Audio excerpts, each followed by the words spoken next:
because working remotely is not easy, and I've seen a mixed bag. The more technologically advanced or ready or digital natives didn't really have a hard time adapting.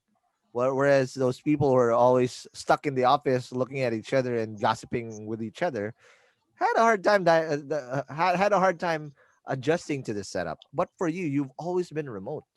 So if Mm. someone's still struggling here, listening to the dynamic, and again, even after the pandemic's over, I think a lot of what we realize now is that those meetings that we used to do and we waste our time on could have been done remotely through a Zoom call or whatnot.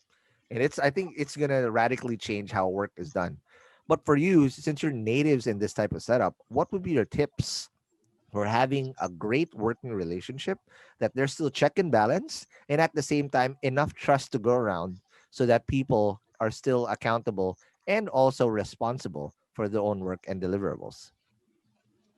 That's an interesting question because when you start becoming a remote worker, right? The For me, one of the most important traits that you must have is discipline. Like it doesn't really matter if you're an extrovert who really likes working alongside other people, Mhm. you could communicate easily, like hop on a Zoom call, right, or hop on a Skype call with someone if you really wish to like share your ideas or Mhm. just have like a talk with someone, right? Mhm.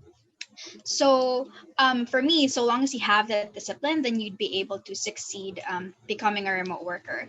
And for you to be able to make sure that your team is producing, there are some steps that you have to take, right? Okay. So at CrewBloom, I really love one of our tools. It's Time Doctor. Time So doctor. it's similar to like a clock in, clock out system at an office where they log in when they start their shift. If they take their break, they log out and then they log back in again when they start working. And it Got it. measures like a lot of things, like their screenshots, and also that's really, really helpful for us. And then Right. next is like setting like goals and KPIs for them. So knowing how to measure their performance Mm.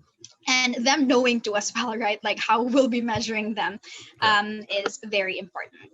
And that's how they know that they're being productive or not. Now, as a management team, again, being remote has its pros and cons, and running and making quick and snappy business decisions is very important.